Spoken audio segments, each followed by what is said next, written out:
Hi. Hello, everyone. Hello, everyone. Good evening. Good evening. You are not in this frame. How is? Okay, that can't turn that way. Hey. Hi. Good evening, everyone. Welcome to Marriage Monday, Welcome. where we will discuss all your marriage needs, your desires, your attempts at having a great marriage is close at hand. Welcome and joining us to grab that marriage by the reins and move forward in having that blissful relationship. Not married yet? Well, don't worry. We have a surprise for you. This information will help you to become a better mate for whomever you may run into. When you see that soulmate, they're going to see your shine and your glow, and they're going to know that you're the one for them, that they're ready for you and you're ready for them. So welcome to Marriage Monday. Well, tonight, our subject matter is the key to properly loving someone is not to lose yourself in them, but to find yourself through them. Welcome again to Marriage Monday with our hostess, Donna Reed, Dramatic. and host, Larenzo Reed.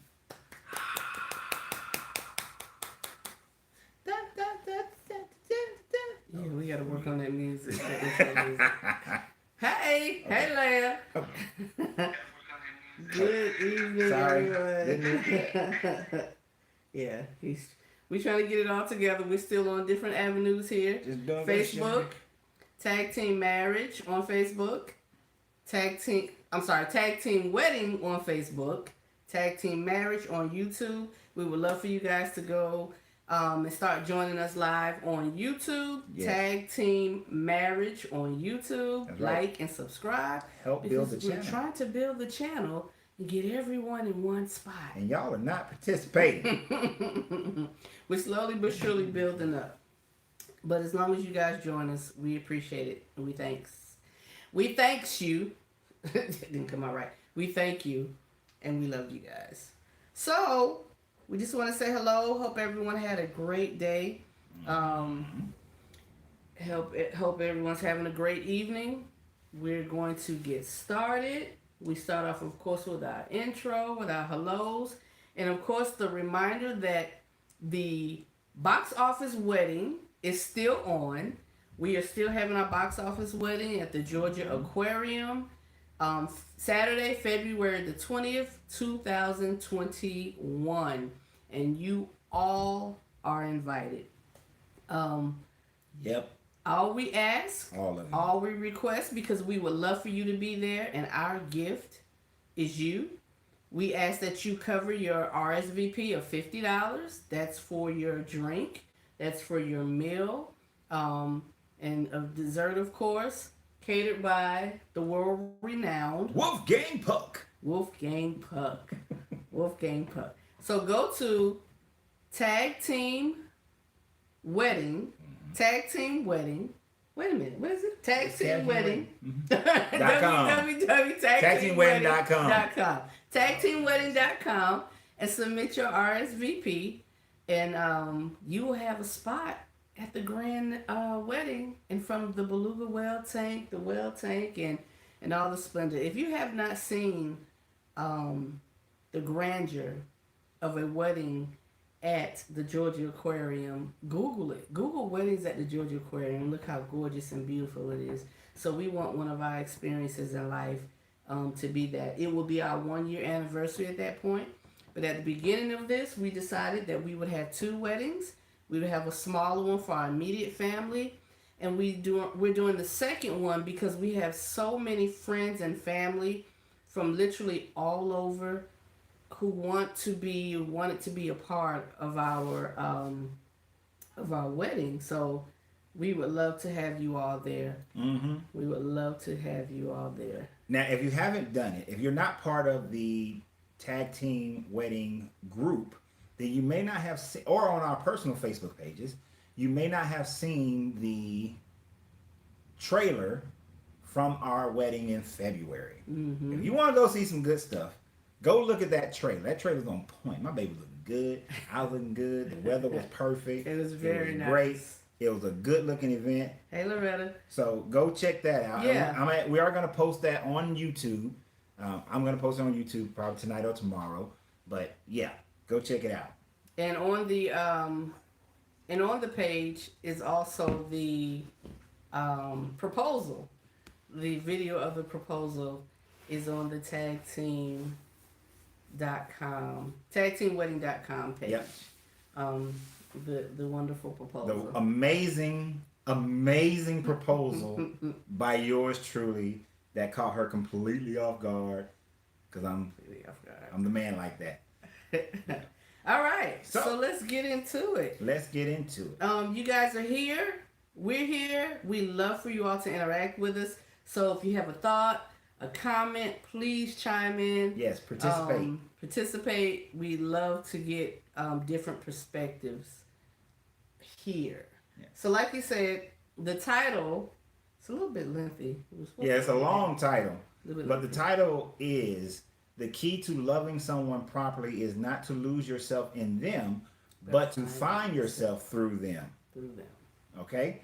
So we want to start this off with the wrong advice that most people hear quite often when it comes to being married or getting married.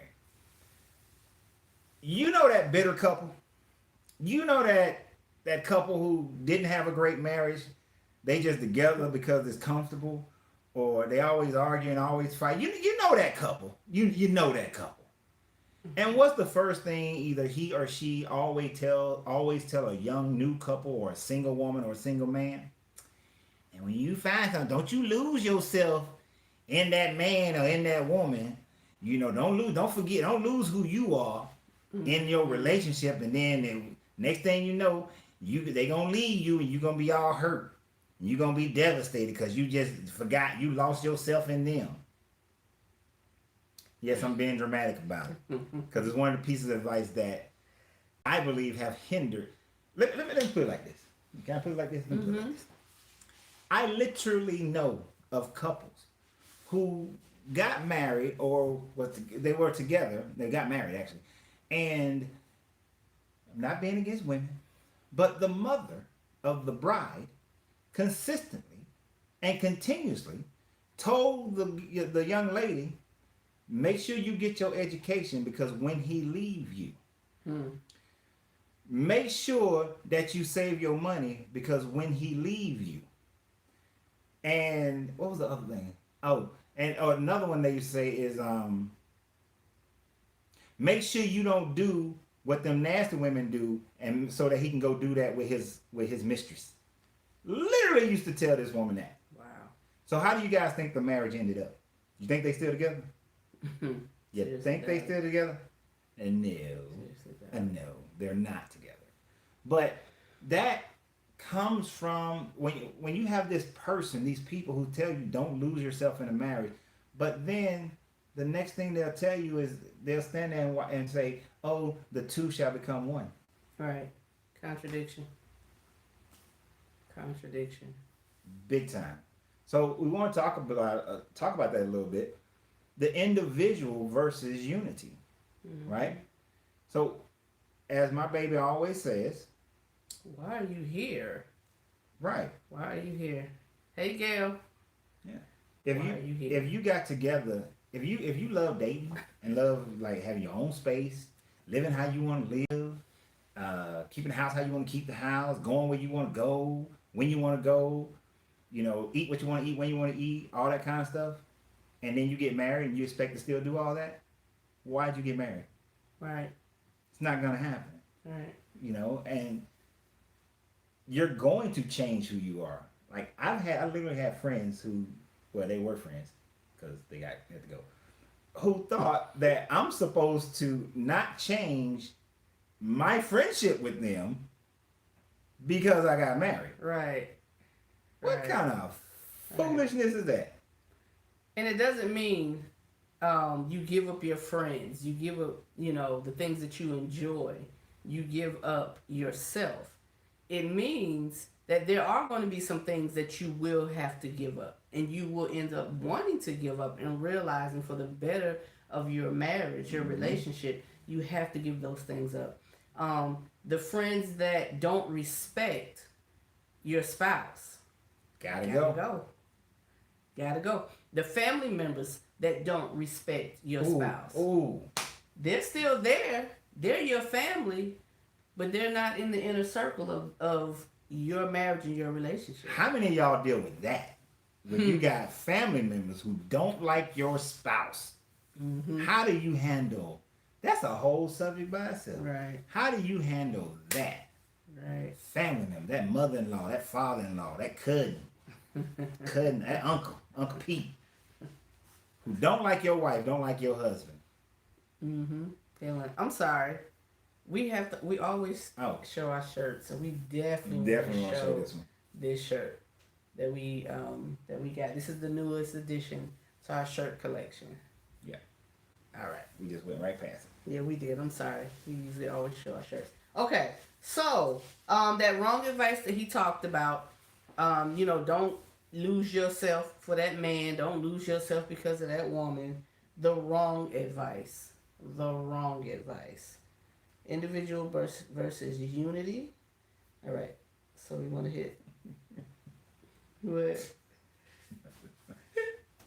What? So anyway, my baby transitions are so amazing. Cause he can go into a tangent sometimes. We gotta. So the thing, like baby was saying, you have your individuality, but you are now in a unity with somebody. When you get into that unity with somebody, then we start having. In order for that to work for you, then what we need to be able to do is to do number 2. Through them, see your better you. See your better See self. your better self through them. Like, I can tell you this: there were attributes about me that I thought was good until we got together. And I was just watching her and how she is, and then seeing how she responds to certain things. It made me say that, you know what, there's a better version of me. So let me pull that better version out so that, it makes the marriage stronger. Some people may say I lost myself, but no, I gained the better me because I saw attributes. She brought out attributes out of me that made me better. Right. Which is what the unity is supposed to do. Right. It's what it's supposed to be about. Right. And we're not bringing something to the table to make it grand, to widen it. What are we doing? Like what are we here? If I can't pull positives out of him that maybe he didn't see, and he can't pull them out of me that maybe I didn't see, or things that we didn't even realize that were there. Because we lived in a relationship, life in a way, because we're single, and we didn't have to focus on certain things in certain areas that would be different. So I mean, those positives, those things that make you realize the better part of yourself, and then at the same time, there are those things that you see that are the worst. Yep. Like, and we don't like to admit, we don't like to deal with the worst parts. We don't like to do that. You point at the board? Something you want to do? I ain't pointing at the board. You needed to put on the board. He was pointing, y'all. I thought he was pointing at the board. Whatever, I'm pointing at you. Those worst things, those things about yourself, again, that were okay. You were fine because it was just you. But those things that, they show you and they bring to your attention, or they help you to realize, ooh, I need to kind of operate in a different manner. I need to kind of, do that in a different way. Especially if it's something that's degrading or belittling to them. And, usually that's when that bad advice starts coming in from other people. Where they start saying, oh, you spending all your time with that person. You spending all your money with that person. You ain't traveling as much as you used to travel. You're not going out as much as you used to go out, because you with that other person. Oftentimes because you're taking, sometimes this person, your spouse, is showing you that some of the things you were doing weren't great. weren't good things. Even though they may look like it on the surface and other people enjoyed it, it wasn't a good thing. And you need to change it, right? And and being with your spouse, you have to be able to say, is my spouse worth me changing this attribute? Changes. Are they worth it? Is this marriage worth it? Now, if the marriage ain't worth it, then, be gone. But if the marriage is worth you changing it, then change it. Change it. My pride is not worth me losing my wife. How many people can literally and actually and truthfully say that they know that their pride is not worth losing their spouse? Because I can't be wrong and I can't change my way of being. I can't change who I am. That's just who I am. That's just who I am. But just being who you are is going to cause you to lose your spouse. Now, if they ain't worth it, keep it moving. Don't worry about it. Bon voyage. But when you remember why you there, as baby would say. Why are you here? When you remember why you are here. You have to say it. You have to decide what you're going to do. Y'all are quiet. I can't stand y'all sometimes. We would love for you guys to chime in. Give your opinions, give your thoughts, give your experiences that might help someone else. Y'all definitely welcome to do that. Have you ever gotten that bad advice from somebody, from a family member, that told you don't lose yourself? Hey, wait a minute, this one's getting my nerves showing like that. Yeah. I was thinking the same thing. Yep. Too far. There we go. That's about it. Yeah. So, it'll work. Like, have you guys experienced that? So I need to come from a woman's point of view. Because I think ladies tend to hear that more than men. I just believe ladies tend to hear that more than men. Especially if you're someone who is established, who's created some things for yourself, and you did that independently. So to think, now you're meshing with someone and you're paying different bills and you're putting your money into different things. And the decisions that you made, I don't even know what that is. The decisions that you used to make, the decisions that you made, you have to incorporate someone else now. So say for instance, ladies, you and your girls every year get together and do something.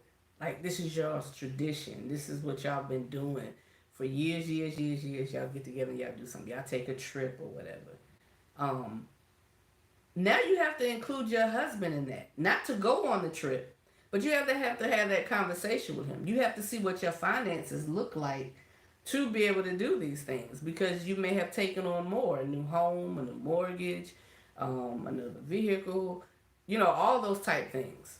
So I think in this aspect, women may catch it. And are you going to a wifely environment? True. The things that you are doing. Just saying. So losing yourself, again, doesn't mean you stop your girls' trips. You stop those things that you enjoyed.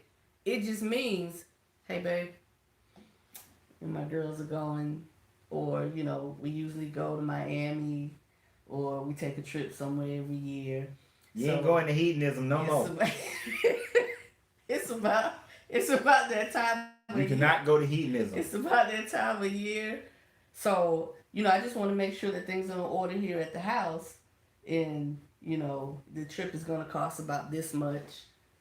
And, I need to be able to get my ticket and all of that stuff. So I just want to discuss with you where we are, and to make sure that's something that's okay for us to do. Who you going with? I ain't naming no names. She can't go. This one can't go. This one can't go? That one can't go. Why can't this one go? Because that one I don't trust. You don't trust her? I don't like that one. Why? That one's a troublemaker. She a troublemaker? Yep. I ain't got time to be flying to parts unknowns, killing people. But this is my girl. I've known her for years. You know when you were single. You're married now. Oh, but she knows that. She respects that I'm married. Fresh squeezed lemonade. Those conversations, and you see how they can go. So those conversations may get uncomfortable. They can get uncomfortable, but and you might get mad. You might get mad, but there may be a point where she has to reassure him, or he has to reassure her. But to know that I'm making those decisions based off of us now, right, not just me. Does that mean I changed myself? Does that mean I changed who I was and I changed how I did things? Tidbit. Yeah. And sometimes it's a big bit. Because sometimes it's you don't go. Right. You will not go. Or you don't do it. Because if all my friends are single, if there's certain things that we used to do that me as a married woman should not be taking part in at that point, we'll have to find either something else, or I may have to consider my spouse's feelings on that and say, hey, ladies, or he say, hey, fellas. Yeah. I mean, do this one. You got to think, like, since we're talking about, like, trips, right? If you and the boys used to run down to some place all the time and just, y'all know it ain't nothing but y'all just going there to find some ladies and to get it the whole time, you can't go no more. You can't sit there and tell your wife, well, you know, baby, I just sit there at the bar. I just sit there at the club. I don't participate in it. Man, please. And even if you did go and you did just sit there and you didn't participate, the fact of the matter is you created an environment where your wife is going to think that you did, is going to be concerned that you did. She's going to be pissed off the whole time, building up animosity. And is it really worth it? Just so you can be there? Just so you can still partake? Like, and if you know your friends go off into drunken party rampages, no, you married now. Mm-hmm. You better have your drunken party rampage in your living room, and then put on some wigs and give yourself new names. And so, it could be that you can curtail the outing or the trip or whatever, and it could be that you just cannot go, that you just won't be going, and there has to be some things to change that. So Gail said that is hard to do when you're used to making decisions, but when you discuss it with your spouse, he shouldn't have any problems. And if he does, that is when you have to consider your husband first. Exactly. Or vice versa, you have to consider your wife first. Because the point again, why are you here? That is our catchphrase, y'all. Why are you here? We're going to get a t-shirt that says, why are you here? Our next t-shirt. There you go. It's going to say, why are you here? Marriage Mondays. Why are you here? So, and that's a good point. Yeah. If what I want to do independently has no bearing on him, no thought of him, then I should have stayed single and continued to do those things independently. Now, guys, that doesn't mean everything down the line. There are certain things that you were doing that person came into the marriage and that was a part of you. Mm-hmm. My baby owns a daycare. There are many businesses I would do just for the sake of doing business, just because I just love doing business. But actually operating a daycare is not one of them. But just because I wouldn't do that. Now, I can own one and be an absentee owner. But I cannot be there with them loud kids all day. I would not stop her from doing that just because I don't care to do that, or to hear all that noise, or to be around that constantly. But that's her business. That's something she was doing beforehand. If your spouse had a job that they were doing, you can't come into it and now want to change their job. That's not fair, because you should not have married them in the first place. So there are certain things that you can't change. You don't come into, and this is one that guys will face more so than women. Well, I don't know. It might be equal on this one, actually, now that I think about it. But a person who has a deep connection with parents or family members, and you may not be able to go and do every family event that you used to do. You do have to cut some of that down, but to try to separate a person from their family. Right. Trying to say, you spend too much time with your mother. You spend too much time with your father. You spend too much time with your brother and your sister. There is a degree that it does decrease, but to try to separate a person from their family, Because I have seen that one where somebody, they try to separate them and move them and all these other kind of things to get them away from the family. That is something that you can't come in, and there is no compromising to that. Right. You know, as far as totals like separation. Diminishing some, sure, but not where they're not, you know, they breaking all the family traditions. Right. Like, I have a family tradition. We have a couple of them, actually. We go Labor Day weekend. Like, when I'm married done, I told Labor Day weekend, doesn't matter what your plans are, whatever y'all been doing. We've been doing this for 20 plus years. We go on a family vacation. You know, all 50, 100 of us go. That's a lot of them. We have a family Christmas party. Now, I don't go to the Thanksgiving time thing all the time, but we have a couple of family unifying events that we do. Those are just, that's part of marrying me. Right? Marrying me, Labor Day weekend, sorry. It's written in the DNA. You can't come in and start saying that, well, you know, we can alternate every other. No, it doesn't work that way. You know, certain things like that. Now, if both sides have equally the same relationships with their family, then of course it has to be discussed. Of course there has to be. But it just so happens that his weighs heavier than mine. My people get on my nerves. I love y'all, but they get on my nerves. I can't plan a family reunion for nothing with these Negroes. And I hope y'all listening. But his family, it's like, it seems like when the children are born, their first words is Labor Day. They know Christmas party. They know they're going to be there at those events every year. Yeah. And it so happens I'm so family oriented. I love it. So and I will, and to that I will say this: certain things we did make sure wouldn't interfere if you were married. Like, right. That's why the Christmas party is never right at Christmas. At Christmas. It's like the Saturday before, so that you can do whatever you want to do on that day. Right. You know, right. And so there are ways we set it up so that it doesn't interfere. But if it does, if you do have to alternate and do something, you can't alternate. But if there's something that's hardcore and y'all ain't, and that's what I'm talking about. When you ain't got nothing going on, Labor Day weekend comes, you ain't y'all family never do anything, but all of a sudden now you got problems. It's an issue. That's not right. You can't change those kind of things. It's an issue. Well, so right. Yeah, we're so, kind of moving away from it. Yeah, but we come back. Because I was going to say with that, if it causes a problem, right? If it causes a problem, then the two of you have to discuss that and say, hey, this is a bit much for me. This is why it's a bit much for me. You know, we need to make a little bit of change. And that would be on this conversation, based on this subject matter, his position to say, okay, you know what, to my family, I may not be able to do this. And you know, for whatever reason there is that we discuss and we come up with. And here goes the backdraft to that. Oh, before you met her. Oh, before you was with her. Right. And that's one of the points we're saying. There are going to be some changes that you're going to make.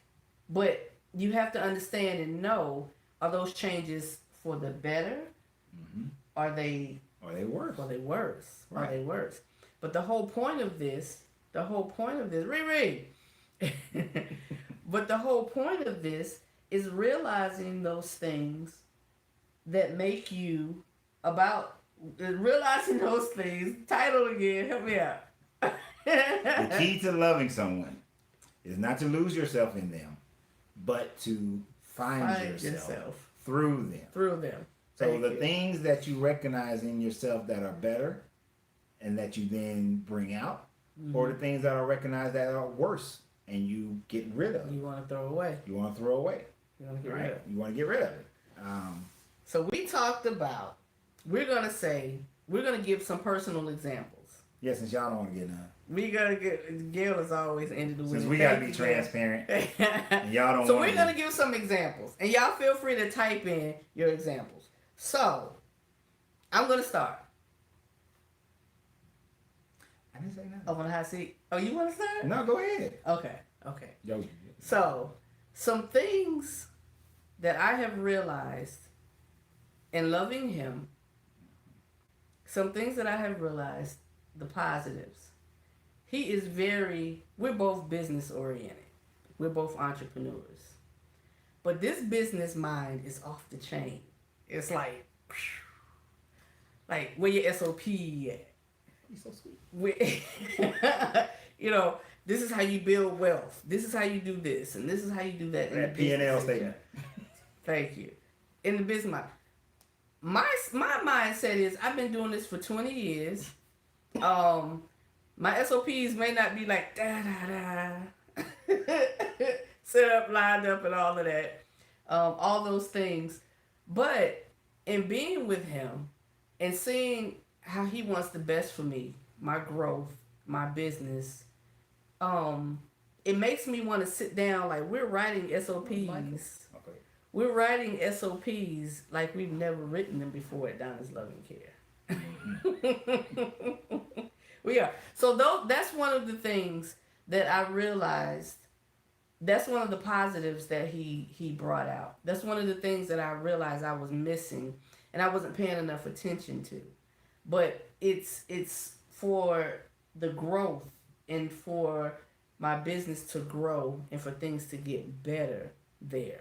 You know, that's just a small example, and you know, and tax wise, and you know, I do my taxes, I get them paid legally, I do what I'm supposed to do. But there are avenues and ways that I didn't dot those I's and cross those T's. You know, like he would ask me a question, and I'd be like, I don't know, I gotta ask my accountant. He looking at me like, well, ask your accountant. But that's one of those things, one of those examples of what we're talking about. Finding myself through him loving me, through something that's going to help me more. That's one of the things I realized. Go ahead. So, like, one of the things that I realized about myself. Now, my baby said this. It's kind of in league with what she just said, but a little twist to it. Little twist. Here comes the movie twist. The plot twist, yeah. Now,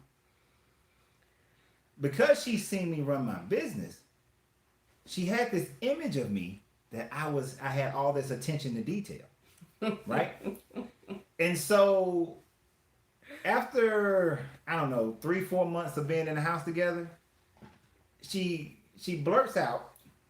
She didn't blurt it out, but she just said it, but I'm being dramatic here. She blurted out that, you know, she said something to the effect of, I thought you had more attention to detail. I thought you were more organized than what you actually are.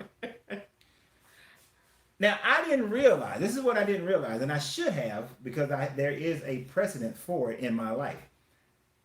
When it comes to my business, organized. I'm somewhat of a butthole about this is, you do this, then you do this, then you do this, then you follow the procedure, follow the process. That's why SOP works, for you to follow each process. Everything has its place. It needs to be in its place. It shouldn't be anywhere other than when it's supposed to be, so that when you need it, it's easy to find. But at home, I am not that way. But I realize it makes home life better the more I am that way at home. Now, here's the sad part of why I realized what the precedent that was set, which should click in my head. When I was in the Marine Corps, one of my jobs was a budget analyst, right? Mm-hmm. I kept the books, and yes, I cooked the books. But I kept the books. The books from the government on point, down to the penny. Mm. My own personal finances. Robbing Peter, paid Paul. Back then, I was my personal finances was jacked up. They're great now for the most part, but back then, I couldn't tell you where any money was going in. I could tell you every dime of the government's money for millions of dollars of where it went, but I couldn't tell you where one penny of my own money went, other than the basic things. So that was the precedent that I thought about when you said, oh, I thought you was more organized. I was like, oh, dang. And I had to think about it. That's at the store. Mm-hmm. And that's where you had seen me when we was dating, when we was courting, and when we were just friends. So I realized that there was a part of me that's not fulfilling the full circle of who I am and making home just as important as work. And that's That's the plot twist. Mm-hmm. It's not even so much about being organized. Am I making home as just as important as work? Think about how many of you guys will bend over backwards. You will do whatever is necessary to make sure work is done. You will go to work sick, not feeling well. You will be cranky and still make sure that all your work gets done. But you come home and you will treat your spouse worse than you treat your boss, worse than you treat your coworkers. You'll make sure that you won't do what's necessary to make the house function, make the marriage function, but you will do what's necessary at work to make work function. And honestly, it's because work has that immediate repercussion, those immediate consequences. Don't turn in the next 2 reports. See what happens. But at home, your spouse takes it, they take it, and they take it, and they take it. And it's not for years down the line that it's like, I don't even want to be in this marriage no more. But if you but work is more immediate. You need that money because you missed 2 paychecks and you're probably homeless. So we got to have that same, I realize I got to have that same mind in my relationship that I would have with my company in order to make this incorporation better. You see how I threw that in there? It's incorporation. Incorporation? Yeah, yeah. I saw that. Right. This LLP. LLP. LLP. Yeah, limited liability partnership. Oh, okay. You gotta make that work. Yeah.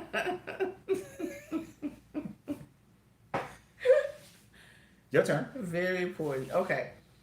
So the worst. So of course, when we think of the worst, usually the worst means things that we don't recognize. I'm sorry. Let's get some. That's so true. Call them better. What did she say? We perform better outside the home than inside the home. And we take things for granted at home. Right. Yeah. We take things for granted. So the worst. Usually when we think of the worst, we don't want to think of the worst. We don't want to see ourselves in the light that someone else, that our spouse may see us when we're at our worst and our behavior is not at our best.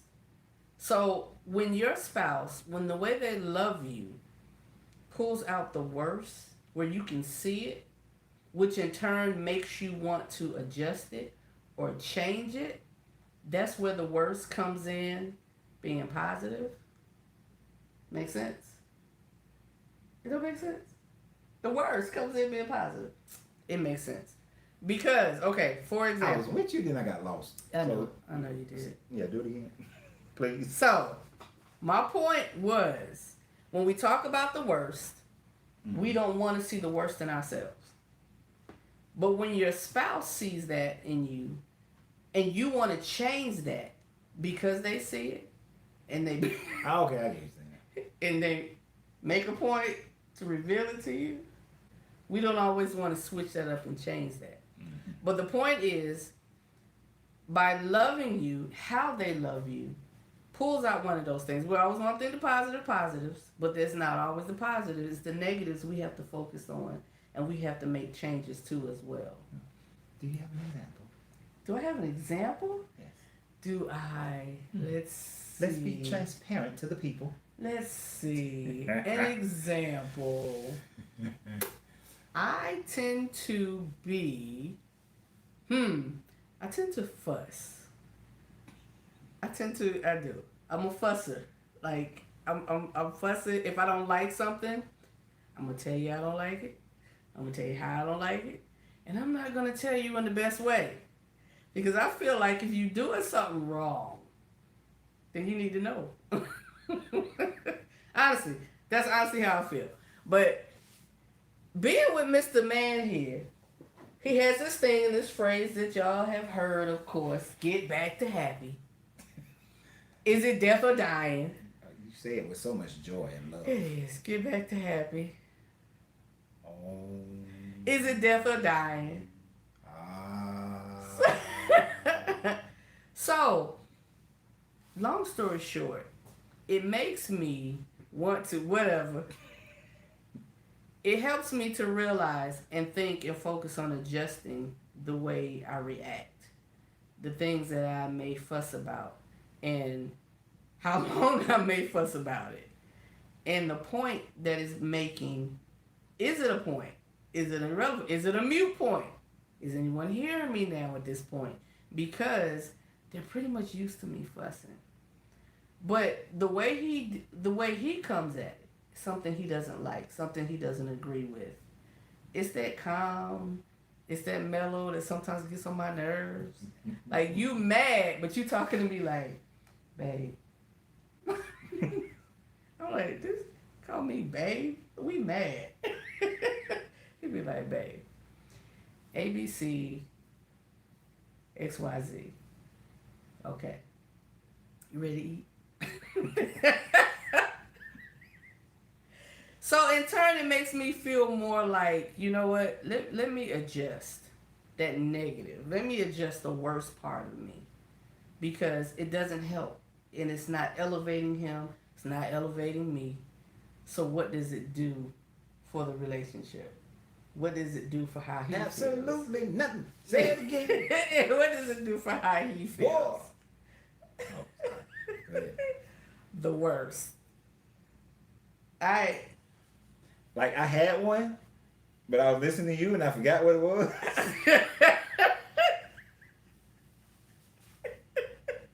You don't know the worst?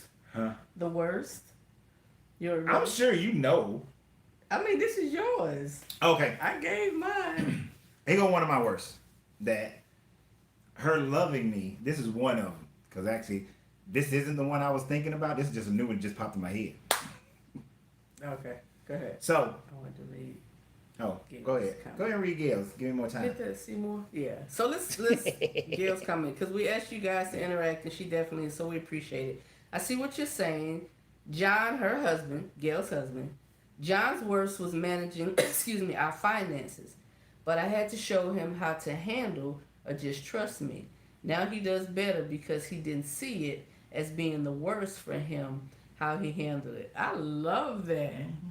I love that. That was his worst. Like, handling finances was not his strong point.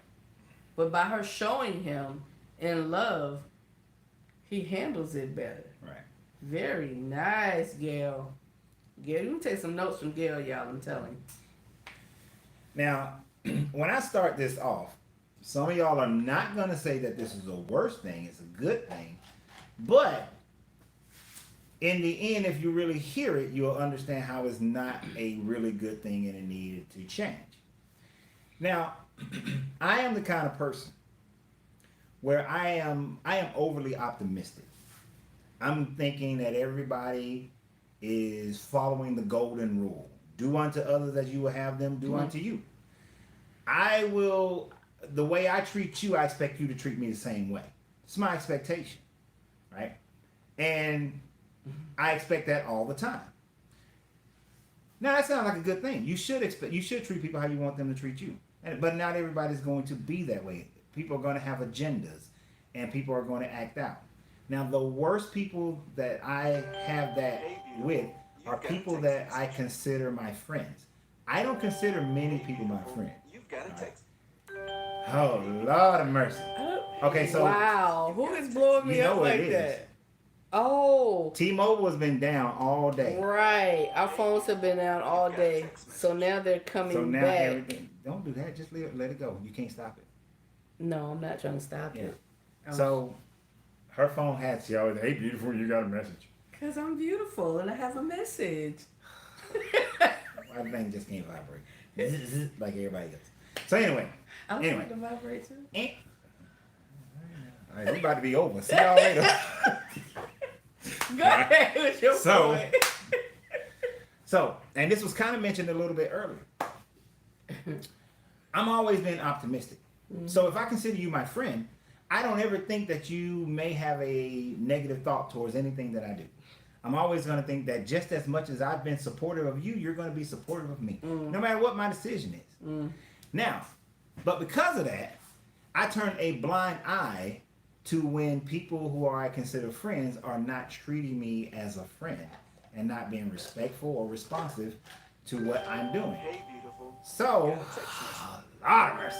Hey, beautiful. So it's coming back online, y'all. I'm sorry. in all her I can turn it down. in all her fussing attitude, because it was some fussing, I was always defending my friends, defending the people that I was considering my friend, the people that I was saying, this is not what they really mean. This is not what they're trying to do. I've known this person for this long. They wouldn't be doing that. They wouldn't be thinking this way or that way. Why would they ever? They've had plenty of opportunity to think this way, the face. this way or that way. So, Total. Anyway. Really? Okay, go ahead. So anyway,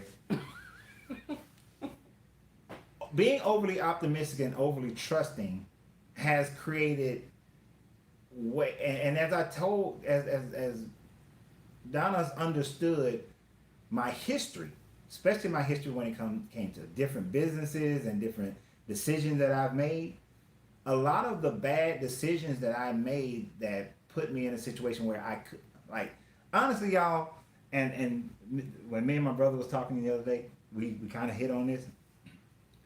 I have had so much money pass through my hands that my brother was like, dude, I ain't never had that kind of money pass through my hands. But I've had so much money and so many opportunities pass through my hands that I legit should have the kind of money where I can say, I think I want to run for president. Legitimately. I should be in that position with the amount of money that's passed through my hands. What year was that? It's been multiple years. And it keeps happening. It's going to happen so you again. In the 7 years that I would not be with you, you was. Oh, and since she sidebarred that, let me really make her mad. During the 7 years that you had known me, I probably had over $500,000 go through my hands that I lost. Okay. Like I had the money. The money came through my hands, but I didn't keep it. Okay, you're worse. This ain't got, but I probably still kept in my hands over that 7-year period about the same amount of money. Okay. So you see what I'm saying? Like over that 7-year period, at least $1 million that went through my hands. But because of dumb decisions, thinking, oh, this is my friend, this is my spouse, and I gotta do. They don't have any bad intentions, and everything that their intentions are all good. And not that people were purposely trying to do something. People are just naturally self-motivated. But I was not self-motivated enough to make sure that I was taking care of what needs to be done. So being with my sweetheart, I've watched her in the sense of, regardless of what other people may feel, say, or think, if this is something that needs to be done that's better for the long-term future, then you do that. And that's what you do, right? That's one of the reasons why I know, like, life hit a turning point for me, like a year and a half ago. A year and a half ago. I'm trying to think about October, about a year and a half ago. Things turned because I started seeing life very differently and realizing that, this next, life is compounding. Mm-hmm. I ain't trying to be braggadocious or anything like that, but over the next 2-3 years, I will have over $1 million pass through my hands. But this time, I'm not going to lose it. Sure, you're not. Right. Oh, sorry. But I would literally let it be wasted on, let my emotions towards other people move me in the wrong direction. And that actually, it doesn't sound like a worse, but when you put it into context of how much money was lost, how many opportunities I passed up because of that emotion, then can I give you one more? Sure. As far as an example of that? And all right, some of y'all won't understand this, some of y'all will. It was the year 2002, right? The country of Botswana was saying that we will pay you, me and a group, they were going to pay us, give us a total bill, give us a building, free. Give us all the money to set up all the IT school. It was 7 of us. We were all certified instructors. So we got the software from Microsoft for free. Mm-hmm. The government was going to pay us, like, let's say if we, and remind you, this is 2002, if we're charging for a class in Windows for $225, the government's going to give us $500 to train somebody. So every person represented double what we were wanting to charge to do it. Right? We would have been the only school in that part of Africa. Period. And they were going to give us additional land and buildings to build more schools. But I walked away from it because of the person I was married to at the time. Because they didn't want to go. And since I didn't want to go, since I wasn't going, the other 6 guys didn't go. Literally, and then you got to remember, this is back. Apartheid had, Mandela had not too long became president. South Africa opened up tremendously right after that. We would have been the first ones into South Africa with an IT school, right? We would be dominating the African continent in IT development. But I walked away from it because of emotions. Was that worse? Yeah. Not make you cry at night. You see me in my pillow. That was the worst. That was the worst. That was like, but understand. Oh, look, somebody actually typed on. Oh, what's up, Paul? Hello, sis and brother. I am on now. Hey, we about to go. Type on. But I mean, you got to think about that. She got it right. Okay. There are some things about you that you didn't realize that your spouse brings out that you see a part of you. And I'm being honest, I'm being transparent here. And some of these people, this is on my coaching page where I tell people I can coach them on how to build a bigger business. It's like Jim Rohn said, if only failures gave seminars, because we can learn a lot from people's failures, more so than those who were just straight successful. It is all those things that I've learned that, I tell people that, but here I am telling people right now that I've had opportunity after opportunity after opportunity that I messed up, right? Like I had an opportunity to be on stage with Les Brown and Tony Robbins, and I didn't do it. There's just opportunities come your way. Yeah, just keep looking straight. So, but it's finding those things, having somebody that helps you bring those things out. Yeah, it's painful, it hurts, but to bring it out and know that this time now you're in that position. Now you're with that person that's going to allow that they love you to in a way that those things can now become your reality. Right. Because everything is cyclic. Because guys. all of that was a part of being who you were, being who I was, and not trying to take away from who you were and who you are, but feeding that. I get it. You would not have met your beautiful wife next to you. Dorothea, girl. I'd have found it anyway. She'd have came to one of my seminars. That's how Tony Robbins met his current wife. She was at a seminar. He saw sitting in Athens. Okay. And he was like, look at that right there. Just spotted her in the sea. Yeah, she'd have been at some event. I'd have been talking. Me and Eric Thomas would have been doing an event. She would have been there, because, and then I would have been like, she cute. And Eric would have been like, I know her. I was like, oh man, do the introductions. See, I still would have met her. How about that, Dorothy? Dorothea? How about that? You would have done Dorothea. But his whole point, y'all. My whole point. His whole point was the things about him that he should not have necessarily have changed, but the person loving him at the time didn't hone in on that. Right. And didn't help that. Right. Didn't love me in a way that would bring that out. And it's not that anybody that you've ever been with is such a horrible person. We're not saying the people who was with us who didn't do that were horrible people. They just weren't the right person for you. And wasn't the right person for us. Okay, some people were horrible. Some people were horrible. Sorry. Some people were horrible.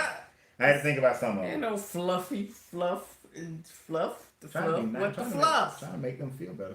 No. Okay, yeah, some of the people that you dealt with were horrible, and that's just what it is. Give me a call. I got a special number for you to call. Don't call me. That's just what it is. So, title again. All right, so the title again. The key to loving someone properly is not to lose yourself in them, but to find yourself through them. You see, the way they love you, if a person truly loves you, truly loves you, then what they do is that they're able to love you in a way that brings out your best. Right. But they also have a way of loving you that helps you to overcome your worst. Yeah. Right? Now, that's not this nagging, pointing the finger all the time. That's not love. Right. Because all you're doing is diminishing the person. Right. But it's the ability to be able to understand the person well enough to allow them to see that worst part of them that needs to change, and they do it. You know, Lao Tzu said. Who? Lao Tzu. Lao Tzu. Lao Tzu, writer of the Tao. Lao Tzu. And I'm going to summarize it. Okay. But Lao Tzu said that the true greatness of a leader is having the people grow and become the greatest version of themselves, but then the people think they did it all on their own. So the true greatness of your leadership towards your spouse is to let them see their worst, let them make the adjustment, but have them thinking that they did it on their own. That they recognized it on their own and then made the changes. For them to come and say, you know, babe, I know I haven't been as organized in this house. You know, I recognize that now because I see everything that you doing in the house. I'm going to do a better job and actually go do it. Yep. And actually go do it. Then that fool think that he did it on his own. Yeah, I recognize. You ain't recognize it. She just loved you in a way that and brought it out of you so that you happen to see it. So I want y'all to think about that. That's good. Yeah. Say that again. The short little. Oh, the short version. Yeah. That? The greatness of leadership is for the people to become great, become the best version of themselves, but all the while think that they did it on their own. So you're not downgrading them. Nope. You're not making them feel bad about it. You're not belittling them. Nope. You're not nagging at them. Nope. You're not fussing them at them, but you're just in love giving them these pointers and saying certain things and more so showing and doing certain things that they just want to get on board and do those things. Yep. I like that. That's how you do it. That's nice. And at the end, you don't take credit for it. You don't take credit for it. You hear that, Trump? You don't take credit for it. That's right. Yeah. Because then at the end, the people are like, we did this, but what is he doing? We don't even need him. That's great leadership. And then ladies, you can sit back and be like, he picked up his towel off the floor. He don't throw his towels on the floor. But I'm just saying, example of some of those little things that you want to bring out, but you don't want to be like this about. Yeah, because all that does, if you're constantly saying, you this, you, then the person is going to get defensive. And they're going to put up their dukes and they're going to want to fight back. And then you're just going to go in a circle and nothing's ever going to change. Right. And then you're going to get, you're going to become even more frustrated because you're going to feel like they're not listening. You don't listen to me. You don't do, I've been telling you. No, you've been fussing and nagging. That's not going to change me. Right. You know? It's not going to want it. Right. And you can't going to want to change like that. Yeah. And you can't be all soft and wimpy and let somebody run over you and constantly, treat you properly either. You got to find that balance based on your mate. Right. There's no one solution to it. It's like figuring out. Right. You know your spouse. You know your mate. You know what things. Here we go back to the love languages. Love languages. If y'all don't know your love language, please go find out. First know what yours is. And then know what theirs is. And work on that thing. But that's one of those things. You see where they are. You see how they think. So you know how to deal with them in a way that's going to be productive. And that's not going to cause an issue or trying to force them to do things your way. Because they are who they are. And we want to bring that positive out. We want to bring the negative out too. The negative, bring it out only for them to realize it's no good here. Right. I need to get rid of that. But the positives to just make it grow and flourish more. There it is. Because why are you here? Yeah. Why? Why are you with your spouse? Why are you with your spouse if all you're gonna do is just have a horrible relationship? You might as well be single. Might as well. Yep.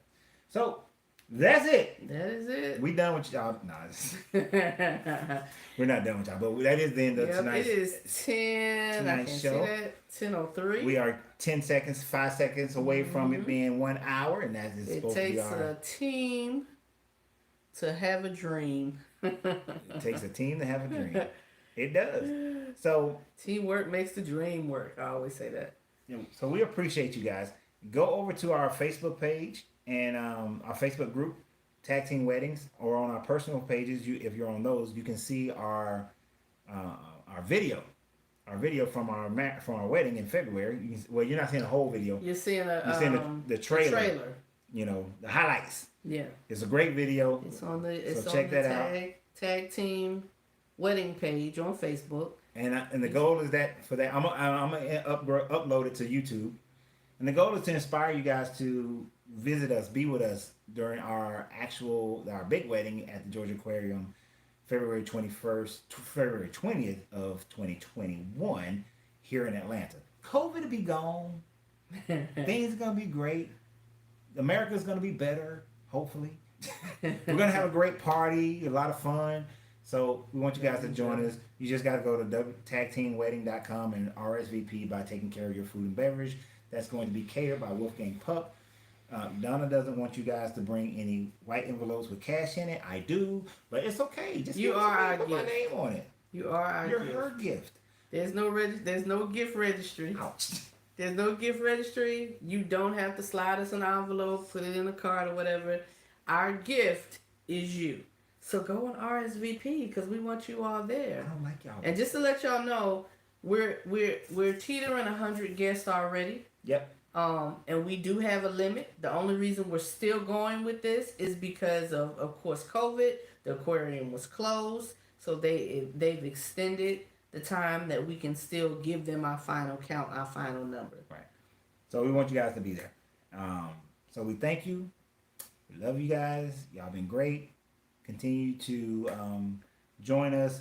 Go to our YouTube channel, Tag Team Marriage, and please subscribe. Even if you always watch it here on Facebook, please subscribe to the YouTube channel over there, please. Right. It helps us in a way that right now we have to use a laptop. It's cumbersome, that sort of thing. We want to be able to use other digital devices to be able to shoot lives. Plus, it'll allow us to shoot lives in other locations because with a laptop, it don't work. Right. So, right. Go over to his YouTube and subscribe. Tag Team Marriage. Please, kindly, and thank you. All right, so good night. Right. So we don't know our subject for next week, but we will post it. We never do? No, sometimes we do. No, we don't. We got like a list of subjects. Gail gave us a good idea. What? It involves toys and sex. Yeah, I'm kind of... Actually, guys, let me tell y'all something. I was under the impression that we was going to be talking about sex toys tonight. Nope. That's what I thought we was talking about. And then she want to drop the bomb on me that we weren't talking about sex toys tonight. I felt some kind of way. So I'm going to go ahead and say, next week, we talking about sex toys. We talking about sex. We talking about sex toys. And toys. That's right. And certain things. And some stuff. Because we want to talk about some serious matters, and then we want to talk about some playful matters and some, Riri said other things. That's right. We talking about sex toys. Things people think about. Sex toys next week. And it don't have to be one of those, because we's married. That's right. Sex toys next week. Little BDSM. Ooh. Little BDSM next week. Ooh. Good night. Really? Good night, y'all. Well, yeah, we got to cut it up now for real, because he done got started. It's time to go upstairs. Call this a night.